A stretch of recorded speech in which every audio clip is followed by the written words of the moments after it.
Hi guys! Well, natapos na ba ng isang araw? At syempre guys, syempre dahil sa nag-jogging ako ngayon dahil ako hindi nakapag-jogging kanina tanghali. So, siningit ko ba ang aking pag-jogging kasi gusto ko talaga na lagi akong nakakapag-jogging kahit na hindi masyado pinapawisan.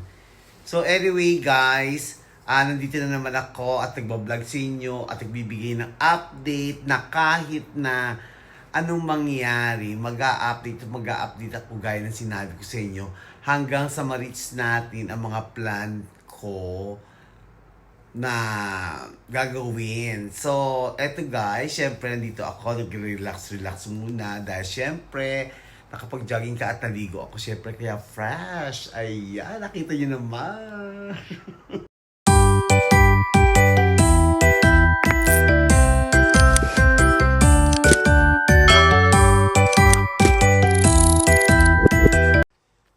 So ayun na nga guys, ang update ko ngayon ay tuloy-tuloy pa rin naman yung aking plan na magpo-for good.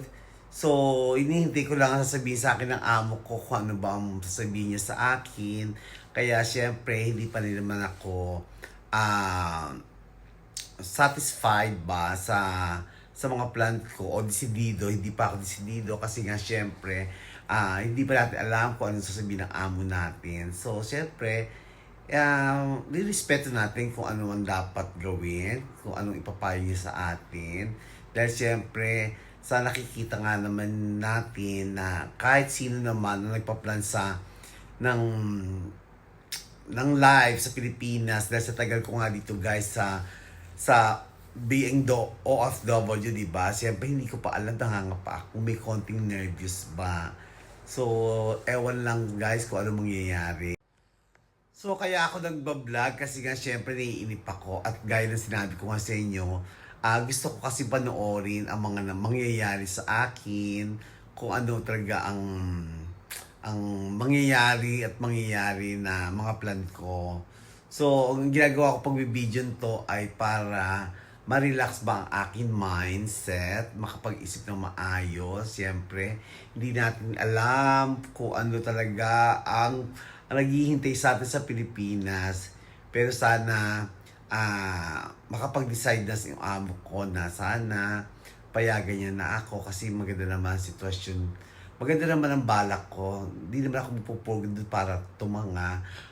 Magpo-forward ako doon at magagawa ako ng sarili kong pangarap. Pero tutulong pa rin naman ako, ganon. Sana bigyan niya ako ng chance para makatulong pa rin, no? Para at least double income. Saka alam mo guys, syempre, sa tagal ko nga naman dito sa Dubai, syempre, mamimiss mo rin naman talaga ang Pilipinas. Namimiss mo yung Pilipinas, tapos syempre, kinakabahan ka. Marami rin naman nagsasabi sa akin na, Dang, huwag ka muna mag-for good kasi mahirap, baka hindi ka masali dito. Yung iba naman, Dang, mag-for good ka na kasi baka dito yung swerte mo. Alam niyo yun, maraming consequence ba pumapasok sa utak ko.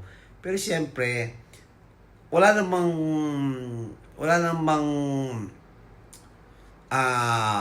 susunod kundi ang sarili mo. Kaya dapat pinag-iisipan talaga mabuti. So gaya ng sabi ko guys, pag nag-for good na ang mga OFW, mga ngapayan, hindi lang ako makapagbigay ng payo ba kasi nga, hindi pa naman ako po for good, gano'n.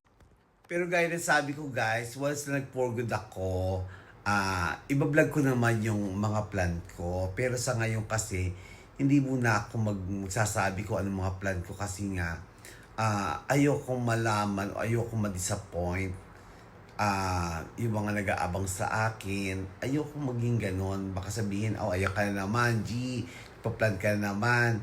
Nakita mo, nag-plan ka, yung business mong tinayo ay bumagsak. Sayang ang pera, di ba?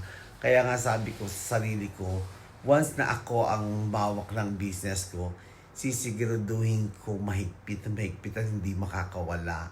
Sana hindi ako magkamali at sana magtayo man ako ng negosyo, pumatok ba. Pero I'm sure na papatok naman kasi sobrang sipag ko at dodoblihin ko anuman ang nakaharang sa akin. Ganon. So, sino ba naman ang maniniwala? Di ba dapat paniwalaan mo muna sarili mo bago ibang tao? Kaya ako, nakabuo ako ng isang plan, pero 60% pa lang naman kasi nga matagal-tagal pa. So, gaya na sabi ko guys, kung magtatayo ako ng negosyo dahil nga sa dami kong experience na nagnegosyo ako at walang walang growth ba. Pero ngayon, sabi nga ng mga negosyante, once na nagtayo ka ng business, dapat nakapokus ka. So, ang gagawin ko talaga guys, pupokus ko sa sarili ko, ibibigay ko ang best ko. Gadon. So, I swear, na papangako ko sa sarili ko na makakakain ako ng 3 beses sa isang araw. At hindi mangyayari yon. Hindi mangyayari yun na magugutom ako, promise. So, ayun na nga guys. So, paano guys? Ito muna ang gagawin ko ha. Ang gaya na sinabi ko guys, hindi ko muna sasabihin talaga ang mga plan ko. Nagbibideo ako o gumagawa ako ng content kasi nga, sabi ko nga sa sarili ko, titingnan ko tong mga content ko to, titingnan ko kung ano mga pinagsasabi ko para at least magkakaroon ako idea. So, itong vlog kong to ay part 4 na ba to? Part 5. Hindi ko lang alam, pero I'm sure na nasa 4 o 5 tong vlog ko. Anyway guys, ang masasabi ko lang ay dapat lagi kang may tiwala sa iyong sarili. Dapat confident ka. Kung anong man ang plano mo, dapat ikaw ang masunod. Kasi hindi mararamdaman ng mga tao kung anong nararamdaman mo. Ikaw lang at ikaw lang ang makakaramdam. Kaya, love, love, love!